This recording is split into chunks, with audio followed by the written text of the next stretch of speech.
बिस्मिल्लाहिर्रहमानिर्रहीम, अस्सलाम वालेकुम। मैं समी इब्राहिम हूँ और आज मैं गुफ्तगू करूँगा बहुत अहम शख्सियत जावेद इकबाल ख़ान साहब। ये एक बहुत ही बहादुर पीटीआई की जो कारकुन हैं, लीडर हैं अब तो, सनम जावेद ख़ान साहिबा, उनके ये वालिद हैं। और एक ख़बर ये चली है कि सनम जावेद साहिबा ने मरीम नवाज़ के ख़िलाफ़ इलेक्शन लड़ने का फ़ैसला किया है। एक वर्कर ने ताकत के उन लोगों को जो इस वक्त जिनके पास सारे वसाइल हैं, जो पूरी तरह छाए हुए हैं, उनको ललकारा है। और शायद यही जो तालीम है, यही दर्स है, यही ट्रेनिंग दी इमरान खान ने कि आप इस बात से कतई नज़र कि आपके सामने कौन है, अगर आप हक सच पे खड़े हैं तो आप उन्हें ललकारें। जावेद साहब, बहुत बहुत शुक्रिया, आज आपने हमें टाइम दिया। आप एक बहादुर बेटी के बहादुर बाप हैं और आपकी एक स्ट्रगल है। सबसे पहले तो ये बताइए कि जो हल्का है पीपी 150, उसमें से सनम जावेद साहबा ने इलेक्शन लड़ने का ऐलान किया है।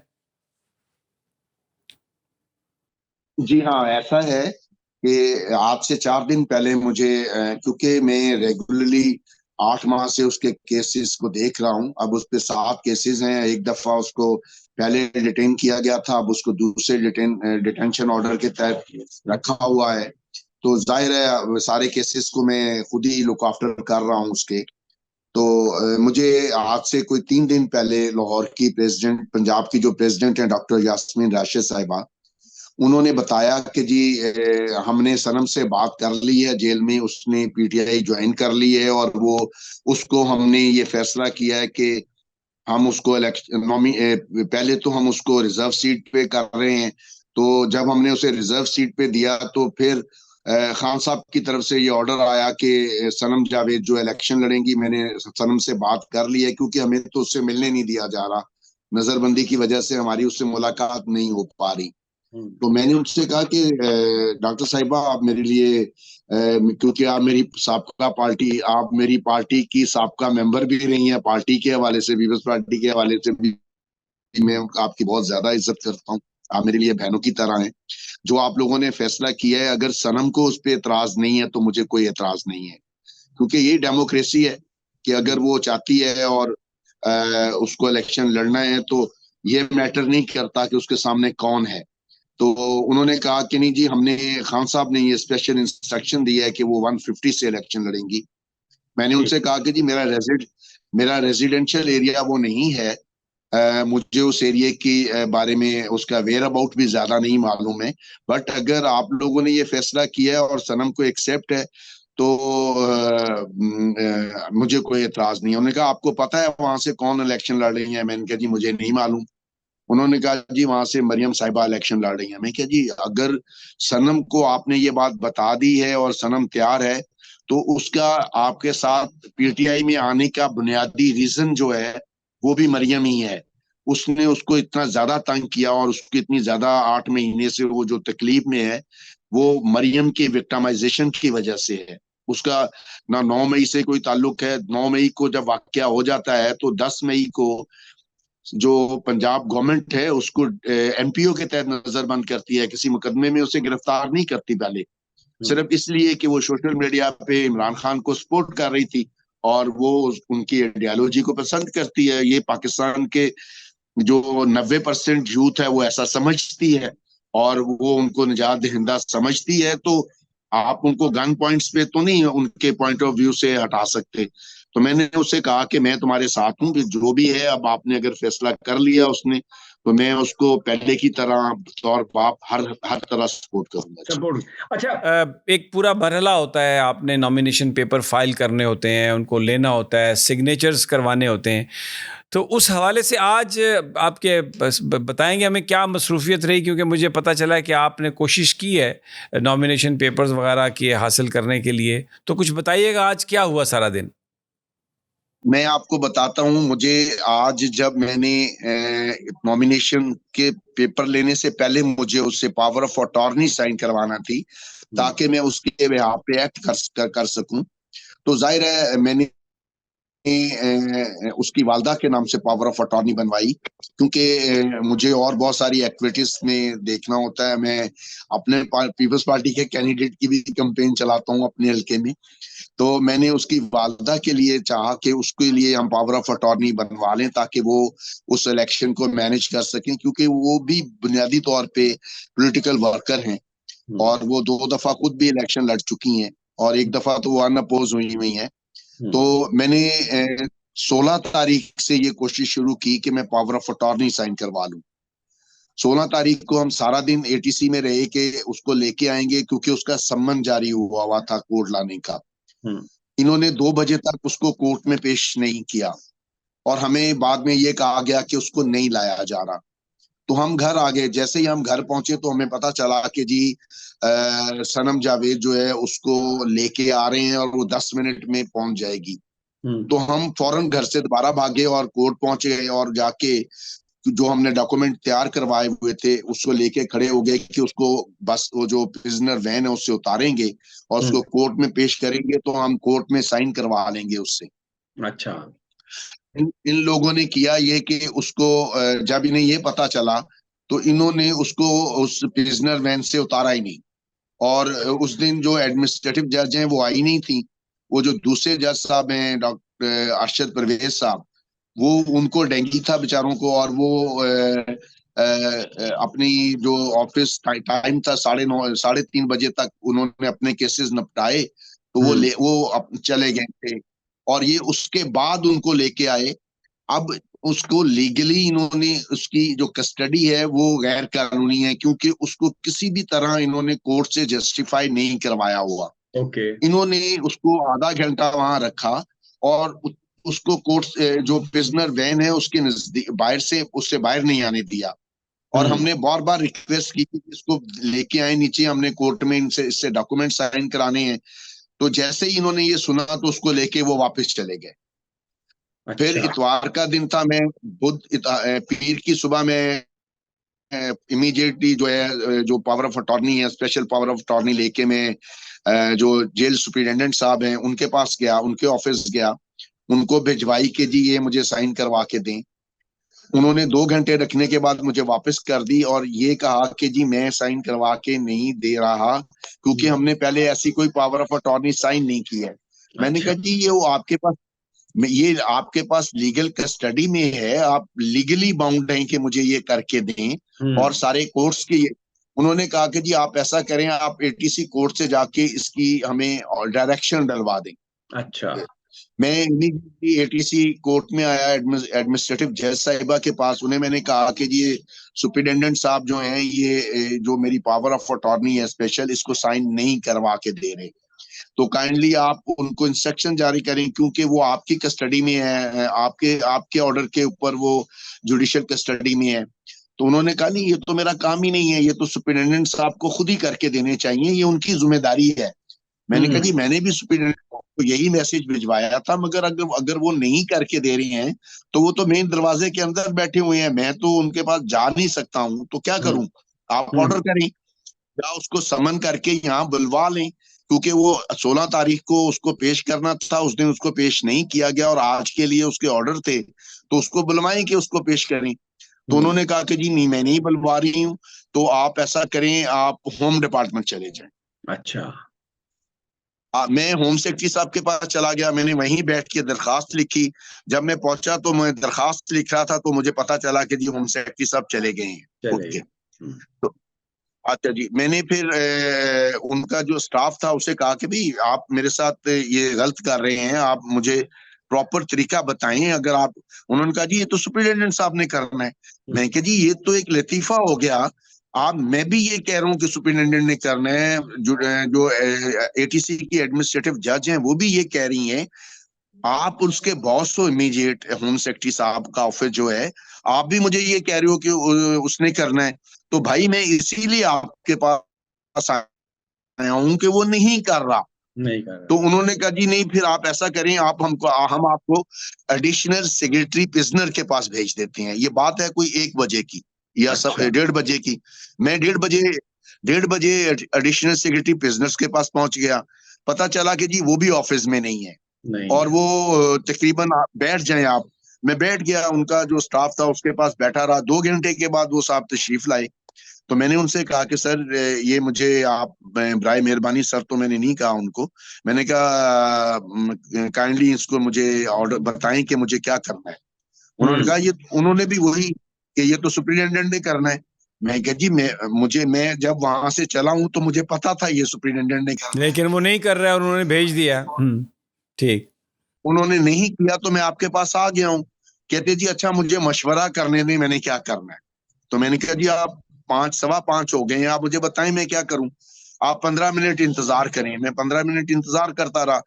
उन्होंने कहा जी हम इसका सुबह फैसला करेंगे। अब तक ये सारी बातें वर्बल हो रही थी, जुबानी, इस पे कोई लिख के देने के लिए तैयार नहीं था। मैंने कहा जी मैं आपको अपनी दरखास्त रिटर्न दे के जा रहा हूँ, आप मुझे इसको डायरी करके उसका नंबर दें नंबर दें। ताकि ये लीगलाइज हो जाए कि मैंने आपको दरखास्त दी है। कल मैंने हाई कोर्ट में जाना है तो आप लोगों, उन्होंने मुझे इधर भेजना है, मैं उन्हें बताऊंगा कि जी मैं ये सारा प्रोसीजर अडॉप्ट कर चुका हूँ। हाउएवर उन्होंने कहा जी आप सुबह 10 बजे तशरीफ लेके आए, कल मंगल की सुबह। मैं अच्छा। 10 बजे पहुंच गया। तो 10 बजे 10 मिनट के बाद मुझे उनके सेक्रेटरी ने बताया कि जी हमने वो दरखास्त जो है वो एडिशनल सेक्रेटरी इंटरनल सिक्योरिटी को भिजवा दी है। मैंने कहा ठीक। अल्लाह के बंदो, उसमें सिक्योरिटी क्या ताल्लुक है उसमें? सिर्फ पावर ऑफ अटर्नी लेनी है। कि आप एडिशनल सेक्रेटरी प्रिजनर हो, आपकी जिम्मेदारी है। आपका मुतहद अगर एक सही काम नहीं कर रहा और आप कह रहे हो कि ये उसकी जिम्मेदारी है तो आप करवा के दो। तो मुझे उस वक्त अमेर नियाजी साहब बहुत याद आए और मुझे हाई कोर्ट का सुप्रीम कोर्ट का वो बेंच भी बहुत याद आया जिसने वो अमेर नियाजी साहब की दरखास्त के एक हिस्से के ऊपर तो कहा कि ये पत्थर पे लकीर है, इलेक्शन जो है वो 8 फरवरी को होगा, मगर ये नहीं बताया कि वो कैसे होगा। अगर ये इलेक्शन ऐसे ही होना है तो इलेक्शन करवाएं ना, बिलियन ऑफ रुपीस खर्च करके आपने कैंडिडेट्स ही नहीं उनके फीड होने देने, तो फिर आपने ये एक्सरसाइज करने की क्या जरूरत है करने की? आज ही ये मुतनाज़े हो गया है जब आप उनके नॉमिनेशन पेपर्स ही फाइल नहीं होने दे रहे और आप उसमें हर तरह की हेडर्स क्रिएट कर रहे हैं, तो इस इलेक्शन को ना कराएं। अगर मैं पीटीआई का हिस्सा नहीं हूं, मैं ये अब समझता हूं कि ये इलेक्शन फेयर नहीं होने जा रहे, क्योंकि एक इतना माइनर सा काम जो है अगर वो आप उसको कानून के मुताबिक नहीं कर पा रहे तो बाकी कामों के ऊपर कैसे होगा? तो उन्होंने कहा कैसे होगा। वो जब मैं उनसे बोला तो वो मुझे कहते जी अच्छा जी आए, मैं आपको उन सेक्शन अफसर के पास भेज देता हूँ। मैं सेक्शन अफसर के पास चला गया। मैंने कहा जी बताएं क्या करना है। वो बेचारा पहले इधर उधर करता रहा, ये कर ले वो कर ले। मैं क्या भाई ये तो सुप्रिटेंडेंट ने करना था। मैं क्या यार ये बात तो सुन सुन के मैं थक गया हूँ भाई। मुझे मालूम था, मुझे कानून का पता है, मैं सुप्रिटेंडेंट साहब के पास ही गया था। ये उसी को मैंने कहा था जाके, उसी ने रिफ्यूजल किया है, मैं उसी की वजह से आपके पास आया हूँ। उसने कहा जी ऐसा करते हैं, हम जो डिप्टी सेक्रेटरी हैं इंटरनल सिक्योरिटी उनके पास चलते हैं। वो मुझे लेके उनके पास चले गए। मैंने उन मोहतरमा को जाके बताया कि जी मेरा ये प्रॉब्लम है। उन्होंने सुनते ही, ये तो सुप्रिटेंडेंट ने करना था। तो मैंने कहा जी ये बात तो मैं पिछले 20 लोगों से सुन के आया हूँ, ये सुप्रिटेंडेंट ने करना था। अब मैं आपके पास इसलिए आया हूँ कि ये आपके पास रेफर होके आया है, आप उसको इंस्ट्रक्शन जारी करें। उन्होंने कहा जी आप जरा बाहर बैठे, हम आपस में मशवरा कर लें। वो जो सेक्शन अफसर साहब थे और वो, मैं बाहर बैठ गया सोफे पे। 4 मिनट के बाद मैंने देखा सेक्शन ऑफिसर साहब एक फाइल पकड़ के जा रहे थे। उन्होंने कहा जी हम मशवरा करने जा रहे हैं। ठीक। उसके 2 मिनट के बाद वो जो डिप्टी सेक्रेटरी साहिबा थी वो भी निकल गई। अब मैं देखता रहा, आधा घंटा पौना घंटा मैं बैठा रहा। फिर मैं उनके ऑफिस में गया और मैं उन्हें ये कहकर आ गया कि भाई मेरा सेल नंबर आपके पास है, मैं आपके जो बाकी डिपार्टमेंट हैं सबको एक चिट बना के मैंने सारों को सेल नंबर दे दिया है। अगर डिप्टी सेक्रेटरी साहिबा या आपके एसओ साहब तशरीफ ले आए तो मुझे बता दीजिएगा, बिल्कुल बुला ले, मैं आ जाऊंगा। तो उन्होंने फाइनली मुझे कोई 5:30 बजे टेलीफोन करके जो खुशखबरी सुनाई वो फिर ये थी कि आप डिप्टी सुपरिटेंडेंट साहब के पास चले जाएं, हमने उनको कहा है वो कल आपको सनम के दस्तखत करवा देंगे, मगर वो खुद इसको एंडोर्स नहीं करेंगे। मैंने कहा जी अगर वो एंडोर्स नहीं तो उसकी करेंगे लीगल हैसियत क्या होगी? कल को मैं जब उसकी लीगल हैसियत क्या होगी? कल में उसके ओपोनेंट कैंडिडेट जो है वो कह देंगे कि जी ये तो जेल में है, इसके दस्तखत जारी है। रिजेक्ट हो जाएंगे। मैंने कहा जी आप तो अटेंशनली उसको फैसिलिटेट कर रहे हैं, उसको उसके पेपर्स को डिस्क्वालीफाई करने के लिए। तो उन्होंने कहा नहीं नहीं जी आप जाएं, हमारा यही होगा। फिर हमने आके एक हाई कोर्ट के लिए कल रिट तैयार किया। अब रिट का प्रॉब्लम ये आ रहा है कि जो वकालतनामा हमने अंदर साइन की भेजा, उस पे हमने लिख के भेजा कि ये रिट पिटीशन के लिए है। तो और एक हमने भेजा कि ये कंडेम्प्ट ऑफ कोर्ट के लिए हाई कोर्ट के ऊपर लिख के भेजा। सुप्रीम कोर्ट वो जो सुप्रिटेंडेंट साहब हैं वो फरमाते हैं कि जी इस पे आप रिट का नंबर लगा के लेके हैं और कंडेम्प्ट ऑफ कोर्ट की जो क्रिमिनल है अपील है उसका नंबर लगवाएं। मैंने उनको मैसेज भेजा, अल्लाह के बंदे जब आप वकालतनामा मुझे साइन करवा के दोगे, मैं वो रिट तैयार करवा के सबमिट करूंगा हाई कोर्ट में, फिर नंबर मिलेगा, फिर उसको नंबर लगेगा। वकालतनामे पे मैं कहाँ से आपको नंबर दे दूं? मैं रिट पिटीशन नंबर आपको कहाँ से दे दूं? कहता जी मैंने तो साइन नहीं करना। और फिर उसने वकालतनामा बगैर साइन किए मुझे दे दिया, वापस कर दिया। अब आपने जो मैंने सारी कहानी जो आपने सुनाई बड़े तहम्मुल से मैंने इसलिए सुनी कि मैं ये चाह रहा हूँ और ये चाह रहा था कि लोग जो भी हैं उनको ये पता चल सके कि ये कितना वन साइडेड प्रोसेस है, कितना लोगों को तकलीफ़ दे रहे हैं। जो लोग पीटीआई के लिए इलेक्शन लड़ना चाहते हैं उनको किन मसाइल का सामना है। तो ये आपकी स्ट्रगल तो जारी रहेगी। मुझे ये बताइए कि सनम जावेद साहबा के बच्चे भी हैं और बड़ा एक फैमिली, थोड़ा सा मुझे बताइए मुश्किलात कितनी ज़्यादा हैं और तंग किस तरह से करते हैं ये आप लोगों को? समी भाई हम लोग हम लोग रिटायर्ड लोग हैं, मैं और मेरी मिसेस। उसके बच्चे पिछले 7 महीने से हमारे पास हैं और 5.5 माह से उसके खामंद को भी पकड़ के बंद किया हुआ है, जो सीए है और प्रोफेसर है, एक वेल एजुकेटेड आदमी है। उसको पहले बंद करके उसके साथ बार्गेन करते रहे हैं कि जी आप अपनी बीवी को मजबूर करो कि वो पीटीआई छोड़ दे। तो वो उसकी बीवी आगे से ये कहती है मैंने पीटीआई अभी ज्वाइन ही नहीं की है तो छोड़ूं कैसे? मैं तो यूट्यूबर हूँ, मैं तो यूट्यूबर हूँ। और मैं तो उसने अपने खामद को मैसेज भेजा कि जी मैं तो बाहर आके पीटीआई ज्वाइन करूंगी, जो इन्होंने मेरे साथ सलूक किया है पीटीआई मेंबर ना होने के बावजूद। अब इन्होंने जो करना था वो कर लिया, मैं पीटीआई ज्वाइन करूंगी आके। अब उसका बेचारा खामन जो है, अगर मैं ये बताऊं कि जी उसकी दरखास्त किस किस बेसिस पे रिजेक्ट हुई है, तो शर्म से डूब मरने का मुकाम है कि जो सरकारी वकील है जिसको बहुत बड़ा प्रोसिक्यूटर अब इन्होंने एडवोकेट जनरल लगा दिया है, उसने आर्गुमेंट करते हुए भरी कोर्ट में सिर्फ ये आर्गुमेंट किया कि जी इसकी जमानत नहीं होनी चाहिए वरना सनम जावेद से प्रेशर खत्म हो जाएगा। इंतहाई शर्मनाक बात है। बिल्कुल आप दुरुस्त फरमा रहे हैं, बहुत ही, लेकिन बड़ी हिम्मत से आपने भी मुकाबला किया है हालात का, अपनी बेटी को सपोर्ट कर रहे हैं। आपके जो दामाद हैं वो भी जेल में हैं और सनम भी जेल में है, बड़ी हिम्मत से।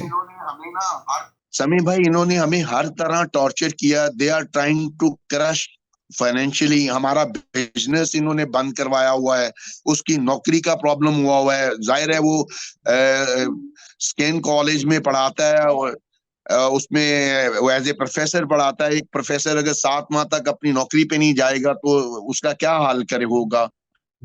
उसके बाकी जो हमारे है उस पे हमें प्रॉब्लम्स आया हुआ है। मैंने खुद 1 महीना अपने घर से डिसलोकेट रहा। मैंने हाई कोर्ट में दरखास्त दी कि मेरा ताल्लुक पीपल्स पार्टी से है, मैं पीपल्स पार्टी का प्रेसिडेंट हूँ, मेरी बेटियां शादीशुदा हैं, वो अपने घरों में रहती हैं, उनका कोई भी पॉलिटिकल आइडियोलॉजी है हाँ मैं उसके साथ मेरा कोई ताल्लुक नहीं है। बतौर बाप मेरी जिम्मेदारी है कि मैं उनकी हर तरह मदद करूंगा। आप मुझे इस काम से तो नहीं रोक सकते।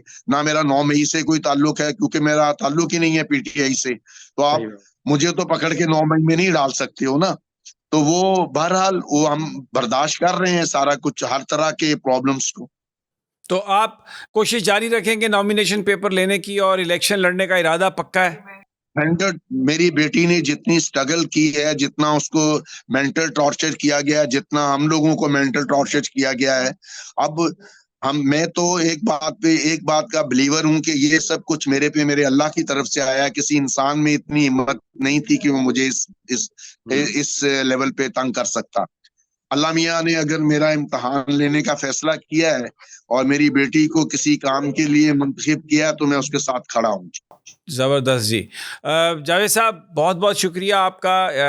आपसे बात करने का मकसद ये था कि लोगों को पता चल सके कि किस कदर मुश्किल हालात हैं।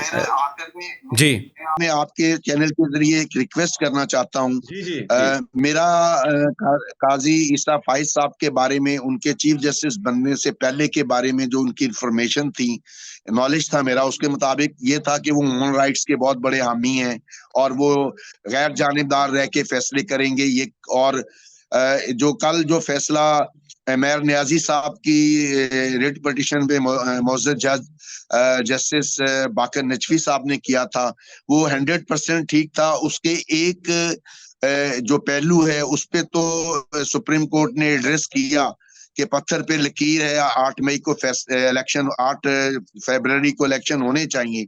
लेकिन जो दूसरा उनका इशू था कि जो आरओस बनाए गए हैं, मेरे 3 दिन के एक्सपीरियंस के बाद कि अगर मैं उनसे एक लीगल डॉक्यूमेंट साइन नहीं करवा सकता, और पीटीआई के जो कैंडिडेट इलेक्शन कमीशन के बाहर इन्होंने, मैं आज गया था इलेक्शन कमीशन के बाहर, वहां पर सादा कपड़ों में जो लोग हैं, जो डेफिनेटली आम लोग नहीं हैं, वो खड़े हुए हैं और वो हर आने वाले से ये पूछते हैं कि जी आप क्यों आए हैं और आपने क्या लेना है यहाँ से। तो अगर वो वहां पे खड़े हैं तो पीटीआई के सारे जो भी बंदा जाएगा उसको पकड़ के ये 9 मई में पकड़ लेंगे, पकड़ लेंगे, उसको बिल्कुल। डालते जाएंगे। इनके पास स्कोप है, 4-5 हजार बंदे और डाल देंगे उसको, सारों को, जो भी कैंडिडेट जाएगा उसको पकड़ेंगे, 9 मई में डाल देंगे।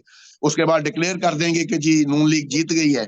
तो ये अरबों रुपया जरूर जाया करना है, ऐसे ही उसको डिक्लेयर कर दें कि जी हमने फैसला कर ये लिया जो है। आपसे गुफ्तगू की है, इसका मकसद भी यही है, लोगों तक ये बात पहुँचे कि जो आरओज़ और डिप्टी आरओज़ जो लगाए गए हैं एडमिनिस्ट्रेशन के लोग, ये वो लोग हैं जिन्होंने पीटीआई के लिए डिटेंशन ऑर्डर्स जारी किए हैं, जिन्होंने पीटीआई के लोगों को कोई कानूनी रिलीफ जो उनका हक था वो नहीं दिया। और ये जो आप जिन तकालीफ का जिक्र कर रहे हैं, तो असल हकीकत ये है, उमैर नियाज़ी इसलिए सुप्रीम कोर्ट गया था और दूसरी तरफ काजी फायज़ ईसा साहब ने अपनी आंखें बंद रखी। जी बिल्कुल, जी जावेद साहब। हाँ, मेरी अब भी उनसे ये तवक्को है कि वो अपनी दूसरी आंख खोल के उस वाले इशू को भी देख लें। चले दुआ करते हैं कि वो अब एक आंख से ना देखें और दूसरी आंख से भी देख लें। जी बिल्कुल, दुआ करते हैं। ये सबसे बड़ी, हाँ जी, सबसे बड़ी बात ये है कि इस तरह फेयर इलेक्शन नहीं होगा। अगर ऐसा नहीं होगा तो इलेक्शन की क्रेडिबिलिटी नहीं रहेगी। अगर क्रेडिबिलिटी नहीं रहेगी, और सबसे बड़ी मुनाफकत जो की जा रही है ना जी, वो ये की जा रही है, खा वो एडमिनिस्ट्रेशन का बड़ा पुर्जा है या छोटा पुर्जा है, जब भी वो करता है, मैं जाता हूँ ना जिसके पास, वो मुझे कहता है जी हमें आपसे बड़ी हमदर्दी है, हम इमरान खान साहब को सच्चा समझते हैं, वो सच कह रहे हैं, झूठ नहीं बोल रहे, ये नहीं कर रहे, वो ये नया तरीका है बिजनेस का, ये बिजनेस का नया तरीका है। मजबूर है और हमें ऊपर से ऑर्डर आ रहा है। तो जो ये ऊपर से ऑर्डर आ रहा है ना जी, उससे मुल्क को नुकसान हो रहा है, उससे एक इदारे के खिलाफ नफरत पैदा हो रही है जो नहीं होनी चाहिए, मुल्क के लिए अच्छा नहीं है। बिल्कुल, बहुत शुक्रिया जावेद साहब, बहुत शुक्रिया। इंशाल्लाह आपसे गुफ्तगू रहेगी और हम आपसे दरियाफ्त करते रहेंगे कि क्या आप नॉमिनेशन पेपर हासिल करने में कामयाब हुए या नहीं। बहुत शुक्रिया जी, अल्लाह हाफिज़। अल्लाह हाफिज़।